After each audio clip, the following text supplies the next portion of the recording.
Salut à tous, salut à toutes. Julien, pour le T-Max, écoutez, voilà, je voulais vous refaire une petite vidéo pour vous dire que je ne vous avais pas oublié. Voilà, ça a été un petit peu particulier ces derniers temps pour les raisons qu'on connaît. Donc voilà, je voulais refaire une petite vidéo pour vous expliquer un petit peu ce qui s'était passé dernièrement, vous tenir informé aussi des nouveautés que j'ai pu avoir de mon côté. Par contre, voilà, je tenais à m'expliquer que c'était pas forcément une chaîne que je voulais développer, c'est pas forcément quelque chose où je suis à la recherche de nouvel abonné, c'est juste vraiment pour vous informer, sachez-le. Voilà, ça changera pas grand-chose à ma vie, mais je pense que voilà, entre Tmax, on peut effectivement échanger, et c'est le but parce qu'effectivement ça m'a permis d'échanger un petit peu avec vous aussi, que vous me posiez des questions. J'ai pu y répondre en fonction de mon expérience, mais voilà, je suis pas à la recherche de développer la chaîne, donc c'est pour ça que je fais pas de vidéos tous les jours comme certains peuvent le faire. Donc voilà, je voulais un peu faire le point avec vous sur savoir ce qui s'est passé sur mon scout dernièrement, malgré cette année sur lequel il y a eu quand même pas mal de changements.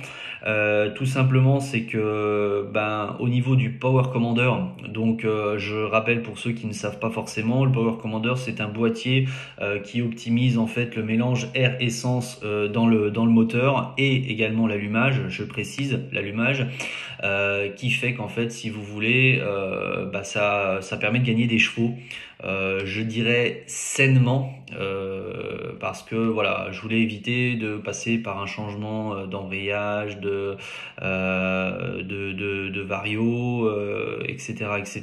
Donc, je me suis dit, ce qui peut être le plus sain, c'est tout simplement un boîtier additionnel qui se rajoute en plus, qu'on branche sur le faisceau, c'est d'ailleurs assez bien fait, et qui permet en fait tout simplement de gagner des chevaux, en sachant que je suis tout d'origine, sauf une ligne complète Terminioni full black. Voilà. Voilà, je voulais faire un peu le point aussi là-dessus. Entre-temps, j'ai aussi emmené mon scout en révision pour la révision des 40 000. Donc, je rappelle que j'ai mon scout depuis mars 2019 et aujourd'hui, je totalise 40 000 km. Donc, voilà, je roule beaucoup. Alors, de par ma profession, où je suis quand même amené à faire pas mal de bornes par jour, et également le week-end finalement, parce que je me lasse pas de mon scooter la semaine. Donc voilà. Donc si aujourd'hui vous vous attendez à ce que ça soit une vidéo où vous allez voir le scoot, ça ne sera pas le cas. Je vous le dis, ça sera plus sur voilà la révision, le Power Commander et d'autres points aussi qu'on peut voir ensemble. Alors, la première chose, c'est au niveau du Power Commander. Donc, le Power Commander, je l'ai installé, ça fait déjà quelques semaines maintenant. Je ne pouvais pas vous faire de vidéo avant parce que je vous avais promis de faire une vidéo pour vous expliquer et montrer le passage au banc du scooter. J'ai pas pu le faire pour des raisons tout simplement de climat. Pourquoi? Parce qu'en fait, pour régler le Power Commander, il faut tout simplement un climat, on va dire, tempéré et des conditions, j'ai envie de dire, optimum pour régler vraiment le scoot au mieux. C'est-à-dire que en fait cet été il faisait beaucoup trop chaud et bon après on rentre un petit peu dans le technique, mais quand il fait trop chaud, l'air rentre moins dans le moteur, enfin moins vite, et ce qui fait qu'effectivement les réglages n'auraient été faussés si je roulais cette période actuelle, parce que là où l'air est quand même plus fraîche. Donc j'avais vu avec mon ami qui déjà en été, c'est la période des motos, c'est la saison hein, tout simplement. Lui il était débordé au niveau de sa concesse. Donc je vous rappelle que c'est un ami qui va me faire le réglage et qui est spécialisé dans les réglages du banc, et qui travaillait aussi pour une autre marque, et il m'a dit écoute voilà, je suis débordé, je suis full, donc j'ai pas le temps de te le régler, il faudra voir ça quand il fera moins chaud. Donc voilà, donc on a eu le Covid, on a eu l'été. Après moi je suis parti en vacances, et après en fait tout simplement j'ai eu beaucoup de pluie dans ma région, donc c'est pareil. À contrario par rapport au beau temps, et ben la pluie, on peut pas forcément bien régler le scoot parce qu'il y a malheureusement beaucoup d'humidité. Donc il faut trouver le juste milieu pour le réglage. Donc effectivement entre un beau temps mais un temps assez sec où il fait beau, mais voilà. Donc normalement il doit m'appeler aujourd'hui, donc je suis super content, j'attends de voir par rapport au planning. Donc il doit m'appeler aujourd'hui pour choisir un jour où il fait beau idéalement, c'est-à-dire qu'il y a un soleil et au moins le temps est sec, c'est-à-dire qu'il n'y ait pas forcément plu et qu'il n'y ait pas de remontée d'eau d'humidité surtout. Donc on va faire ça. J'essaierai de toute façon, et je vous l'avais dit, de filmer le banc pour savoir comment ça se passe un petit peu, parce que peut-être que certains ne savent pas comment ça se passe. Après, je pense que vous avez vu quand même des vidéos sur d'autres sites ou même pour des voitures. Bah, c'est un peu le même principe, hein, tout simplement. Et en fait, le but c'est de jouer avec les curseurs au niveau du réglage des papillons, au niveau de voilà encore une fois mélanger les essences et surtout, j'insiste bien sur ce Power Commander là, de faire l'avance à l'allumage. Voilà pour gagner un petit peu. Aujourd'hui, comme je vous l'avais dit, au niveau du Power Commander, j'ai vu une réelle évolution par rapport à la map qui est déjà préenregistrée dans le boîtier. Effectivement, ça marche mieux, ça marche beaucoup mieux que l'origine, bien évidemment. Mais encore, mon ami m'a dit, on peut encore optimiser largement et faire gagner des chevaux. Alors, je ne sais pas jusqu'à quelle hauteur, parce que le but c'est que ça soit quand même fiable et éviter que ça casse, d'être à la limite de la casse, comme on peut l'être par exemple en compétition, où là ils sont vraiment les gars, ils règlent vraiment à la limite de la casse pour que vraiment ça marche fort. Moi, bien évidemment, vu que j'en ai une utilisation quotidienne, je vais pas le régler à son apogée. Je vais régler juste un petit peu en dessous. Enfin, ça, je verrai avec mon ami. Et donc, voilà. Donc, j'ai vu une évolution. Je vois que finalement, un scooter 560, je le tiens largement. Donc, même, j'ai envie de dire, on est équivalent, tout simplement. Donc, l'utilité d'acheter un 560, de changer. Voilà, encore une fois, personnellement, moi, j'y vois pas l'intérêt, mais bon, voilà. Et puis, sur d'autres scouts plus puissants, ben, tu te rends compte qu'il y a pas tant que ça de différence, en fait. Et que, je parle notamment à des C650, à des AK aussi, franchement, non, le scout, le T-Max reste quand même vraiment, alors, avec les modifications que j'ai apportées, reste encore vraiment le must. Qu'est-ce que je voulais vous dire d'autre? Donc, un autre point aussi, c'est que j'ai fait la révision de mon scout pour les 40 000 là dernièrement. Donc, je voulais amener sur le sujet de combien coûte un T-Max. Quand on roule comme moi, quand on roule beaucoup, enfin je considère que je roule beaucoup par rapport à certains qui s'en servent peut-être que le week-end, peut-être que dans le sud, voilà, quand il fait beau, moi c'est pas le cas, je m'en sers vraiment tous les jours, donc je fais très très facilement 200 à 300 bornes par jour parce que je suis amené à faire voilà des va-et-vient. Et en fait, eh ben, je me rends compte qu'un scoot ça coûte cher, hein, surtout un T-Max. Donc on peut rentrer dans le grand débat. Oui, je l'ai payé pas cher à l'entrée, mais en révision je me fais taper dessus. On peut très bien rentrer dans le débat où je l'ai acheté, mais je fais mes révisions moi-même, où je commande les filtres moi-même, etc., etc. Moi, je vais vous dire mon point de vue. Ma façon de voir les choses, c'est que je voulais acheter un scooter sorti de concession, neuf, pour moi-même faire le rodage. Alors pareil, débat sur le rodage ou pas, moi je considère que c'est quand même important. J'ai quand même un diplôme en mécanique, donc je me dis que c'est quand même important, même si effectivement maintenant les alaisages sont beaucoup plus perfectionnés qu'à l'époque, hein, qu'il y a 10, 15, 20 ans. Toujours est-il que voilà, aujourd'hui je trouve que le rodage est quand même important pour que ça se mette tranquillement en place et c'est pour ça que je voulais acheter un T-Max 9 que j'avais attendu 3 ans avant de m'en acheter un parce que j'avais peur de pas l'utiliser quotidiennement, j'avais peur que l'hiver je m'en serve pas du tout, etc. Et en fait je m'en sers tout le temps parce que c'est un réel bonheur. Et puis c'est tellement pratique, enfin vraiment pour tout plein d'aspects, pour plein d'aspects. Donc voilà, je voulais acheter un scooter neuf, je voulais l'équiper moi-même et comme ça je connaissais l'origine et comme ça je savais ce qu'il avait été fait, les entretiens, etc., etc. Donc aujourd'hui je suis capable de vous dire, sans prétention aucune, mais de vous dire que si demain je revendais mon scooter, le carnet d'entretien est tamponné par le même concessionnaire depuis le début. Et en plus de ça, j'ai tout acheté chez eux, donc ils ont vraiment l'historique du scoot et comme ça, je sais que à la revente, je leur vendrai sans difficulté parce qu'encore une fois, c'est rassurant pour le futur propriétaire de savoir que le scoot a été géré par le même concessionnaire et que c'est le même mécano qui a mis ses mains dessus, etc., etc. Enfin, moi, je trouve que personnellement, c'est important. Surtout que dans la voiture, vous le savez autant que moi que Il y a carrément des marques qui refusent, quand il y a une révision qui a été faite ailleurs, de reprendre le véhicule en reprise. Donc je me suis dit, on va peut-être y venir dans la moto et les scooters. Et donc voilà, c'est pour ça que je tiens vraiment à dire que mon scoot a été entretenu au même endroit et très régulièrement comme me l'impose le carnet d'entretien. Voilà.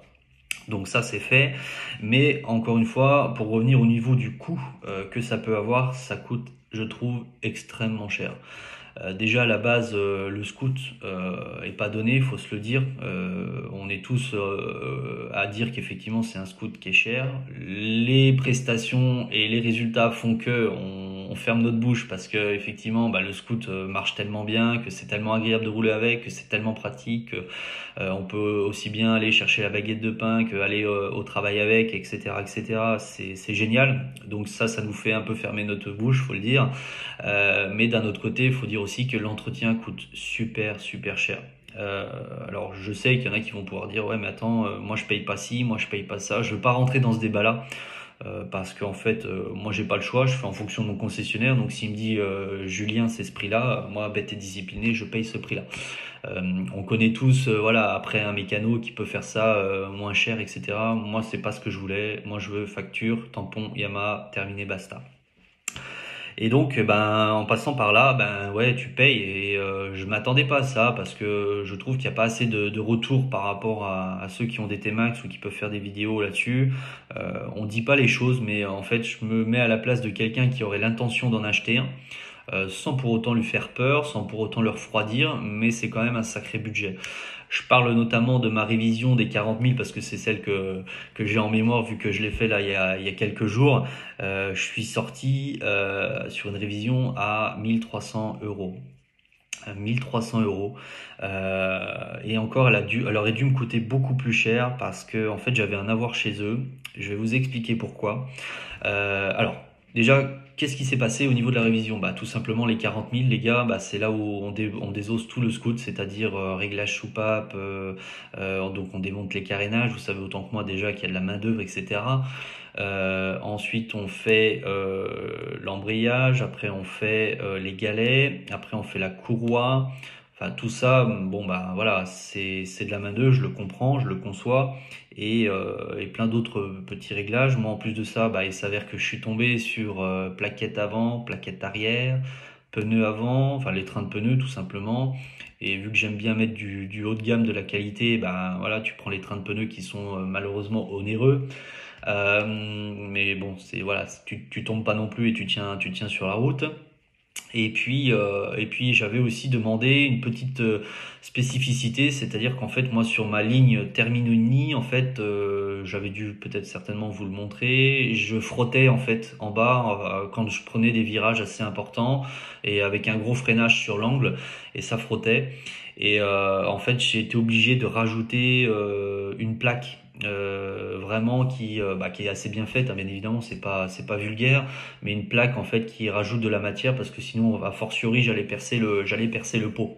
Et là je me suis dit pour une ligne à plus de 1400 balles je crois, 1500 euros, je sais plus combien je l'ai payé exactement, mais entre 1400 et 1500, je me suis dit ça fait mal, donc on va vite mettre un pansement avant que la ligne soit foutue. Et d'ailleurs, c'est un peu le défaut des lignes Terminioni, mais je trouve que le bruit des lignes Terminioni, pour moi, encore une fois, pour moi, je rentre pas dans une guéguerre à dire Accra c'est mieux ou quoi que ce soit, mais pour moi, la ligne Terminioni déjà est plus belle au niveau esthétique, la cartouche est plus sympa. Et puis deuxièmement, je trouve que c'est beaucoup plus, ça va dans l'esprit T-Max, quoi. Voilà, c'est mon avis personnel. Donc j'ai rajouté ça et en fait, si vous voulez main d'œuvre, etc., ça m'a coûté 1300 balles. Ça aurait dû me coûter, accrochez-vous bien, ça aurait dû me coûter 1600 euros. Pourquoi j'ai eu un avoir de 300 euros? Parce que, alors je vous dis tout, hein. En fait, si vous voulez, j'ai eu un rappel. Je sais pas si vous avez été concerné, mais j'ai eu un rappel sur mon DX qui est de 2019. J'ai eu un rappel d'embrayage parce qu'au bout d'un moment, en fait, mon DX, au bout de, allez, j'avais 35 000 kilomètres. En fait, l'embrayage patinait. Mais là, j'ai dit, putain, j'ai plus d'embrayage, je l'ai ciré parce qu'à force de rouler et tout, utilisation quotidienne. Et en fait, non, c'était un problème connu des T-Max, d'ailleurs sur lequel ça a été évoqué sur les forums, etc., sur les sites. Donc voilà, Et en fait, moi, j'ai anticipé ça. J'ai dit à mon concessionnaire, je dis, bah écoute, voilà ce qui se dit sur les forums, ça vient de sortir. Est-ce que tu peux m'en dire plus? Et de toute façon, mon embrayage est rincé. Il m'a dit, ouais, ouais, pas de problème, je vais regarder et tout. Et à ce moment-là, ils n'avaient pas eu le mot, la lettre de chez Yam en disant, il y a un rappel, les gars, donc attention. Donc, je prends rendez-vous pour changer l'embrayage, tout machin, et il met un embrayage Polini.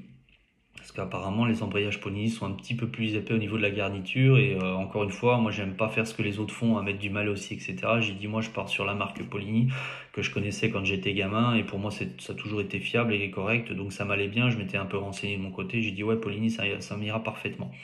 Par contre, il faut, pour moi, encore une fois, garder les ressorts d'origine. Parce que si vous mettez dans le changement, le kit embrayage, si vous mettez les ressorts de Polini qui sont beaucoup plus durs, en fait, ça allait, le scoot allait pas se comporter du tout de la même manière. Donc j'ai dit, moi je veux juste les disques lisses et garnis Polini, mais par contre vous mettez les ressorts embrayage d'origine sur la cloche d'embrayage. Pas de problème. Voilà, donc le changement d'embrayage, plus la main-d'œuvre, etc. Donc en fait, j'en avais pour un certain prix. Et après, le concessionnaire, je paye, bête et discipliné, je paye. Et le concessionnaire me dit, attention Julien, je viens d'avoir la lettre de rappel, comme quoi ton scoot peut être concerné, etc., etc. Donc moi, je dis, écoute, bah, tout bénef, machin, machin, donc on s'est arrangé et tout. Donc il m'a dit, écoute, en gros, sur la prochaine révision, je te fais 300 euros. D'où le fait qu'en fait, ma révision des 40 000, j'en avais pour 1600 euros, j'en ai eu pour 1300, tu l'as compris. Et donc voilà, et donc bah, le scoot, effectivement, un changement de comportement, parce qu'en fait, on se rend pas compte, mais on perd quand même, de la puissance ou du démarrage à fortiori, à force de l'utiliser. Mais je suis tellement dessus que si vous voulez, je m'en rends même pas compte. C'est comme si en fait tu te rendrais pas compte que ta femme elle prenait du poids. Euh, oh, je plaisante. Mais en fait, si tu veux, voilà. Et en fait, en changeant, alors déjà il m'avait prêté un autre scoot, mais en changeant, bah, en allant récupérer mon scoot chez le concessionnaire. Et ben ouais, franchement, j'ai dit, wow, c'est mon scoot et tout. J'étais fin excité parce que je trouvais que ça marchait fort. Les galets neufs, la courroie qui était très très neuve, alors avec l'angle qui allait bien, etc. Parce qu'à fortiori, c'est pareil, l'angle de la courroie change. Donc waouh, moi, franchement, j'ai récupéré un scooter nickel. Et je me dis, en fait, 530, 560, non, non, ça vaut pas la peine de rajouter de l'argent pour ça. C'est mon avis. Donc voilà, Power Commander, quand même bien à sa place. Et puis voilà, donc changement de pneus, etc. Tout se passe bien, je repars. Et puis voilà. Donc ce que je voulais vous dire, c'est que le coût du scoot, les accessoires aussi, parce que faut dire les choses, hein, le dosseret coûte super cher. Le tablier, moi je roule en hiver, donc le tablier, alors j'ai pas pris la version T-Max que vendent chez Yamaha, j'ai pris une version adaptable chez Tucano qui en fait a des ballons gonflables sur le côté des flancs. En fait t'as le tapis que t'as ton tablier, pardon, t'as ton tablier. En fait, sur le côté, t'as des espèces d'airbags. D'ailleurs, il y a un brevet qui a été déposé et j'avais dû le montrer dans mes vidéos précédentes. Où en fait, si tu veux, quand il y a à forte vitesse, ça évite de flotter. Donc ça, c'est juste génial. C'est-à-dire qu'en fait, tes ballons d'airbag avec l'air, ça flotte pas. C'est comme un ballon dirigeable. En fait, si tu veux, c'est parfaitement droit. Donc tablier super bien, pratique et tout, mais c'est cher, c'est cher. Pareil, les bulles. Moi j'ai changé ma bulle, j'ai remis une bulle Air Max, mais format d'origine. Tout est cher quoi. Sur les T-Max tout est cher. Franchement, je reconnais que ça vient vite cher. Donc après ceux qui font des peintures, ceux qui remettent des accessoires, Rizoma, etc., etc. C'est beau. Moi j'adore aussi, mais franchement ça revient vite cher. Donc pour la personne qui a l'intention d'acheter un T-Max, j'ai envie de dire, faut bien gagner sa vie. Faut quand même bien gagner sa vie parce que le mec qui gagne 1300 balles et qui s'achète un T-Max, ouais, je pense qu'il sait pas à quoi il s'attend. Je pense qu'il sait pas à quoi il s'attend. Ou alors, pour moi, c'est que tu l'entretiens pas bien. Si tu respectes vraiment ce que te demande le carnet d'entretien et tout, ça coûte chaud, quoi. Même les vidanges et tout. Alors, encore une fois, j'ai pas envie de rentrer dans le débat. Ouais, moi j'ai un ami qui me le fait moins cher, patati. ok, c'est très bien, voilà. Mais par contre, à la revente, dis-toi bien que soit t'as pas de facture, soit le gars il se dit, bah, t'as entretenu chez qui, ou comment, je le connais pas, patati patala. Là, c'est tamponné Yamaha, donc t'as rien à dire. Donc voilà, qu'est-ce que je voulais vous dire d'autre? Ouais, donc le pot d'échappement, j'avais fait la modif. J'ai tout simplement hâte de régler le scooter, de savoir vraiment ce que ça vaut. Déjà de savoir combien j'ai de chevaux sur ce truc actuellement et savoir ce que je peux gagner en puissance. Ça m'intéresse vraiment et j'attends vraiment l'avis enfin surtout l'appel de mon copain qui puisse me faire le réglage. Donc voilà. Et puis, c'est encore une fois, si vous avez des questions, n'hésitez pas. Je suis agréablement surpris que vous veniez me solliciter. Alors sans prétention, hein, je suis pas là pour me la raconter, mais voilà, que vous veniez me solliciter pour quelques demandes, quelques renseignements. J'y réponds autant que possible. J'ai d'ailleurs contact régulièrement avec certains d'entre vous pour échanger à ce sujet. Donc merci parce que ça fait toujours plaisir de passer du moment ensemble et surtout d'échanger sur quelque chose qu'on aime, quoi, le T-Max, voilà. Donc moi je trouve que c'est important. Je trouve aussi qu'il n'y a pas assez de vidéos. C'est le but des miennes qui expliquent voilà tout simplement comment ça peut se passer. Alors pendant le T-Max, après le T-Max, etc., etc. Donc voilà, je voulais apporter un petit peu de ces précisions-là. J'espère que voilà, on aura fait à peu près le tour de mon absence et de ce qui s'est passé dernièrement. Et puis encore une fois, toujours pour moi, pour ma curiosité, si vous êtes encore en train de regarder ma vidéo, tout simplement savoir si voilà, j'aime bien savoir à quel public se dirige le T-Max. Donc si vous pouviez juste en commentaire me donner votre âge et l'utilisation, pour quelle utilisation vous avez besoin de votre T-Max, si c'est voilà pour vraiment du plaisir ou si c'est pour du pro. Et en général, je me rends compte que c'est toute moyenne d'âge qui dispose d'un T-Max. Et c'est pareil, il y en a beaucoup qui s'en servent pour du pro, donc c'est plutôt cool. C'est plutôt cool. Et puis voilà, donc si vous pouviez juste me donner votre âge et puis la raison de l'utilisation de votre scoot, si c'est pour du plaisir, du loisir, ou si c'est tout simplement pour aller vraiment au travail le matin. Et moi, c'est les deux. Donc voilà.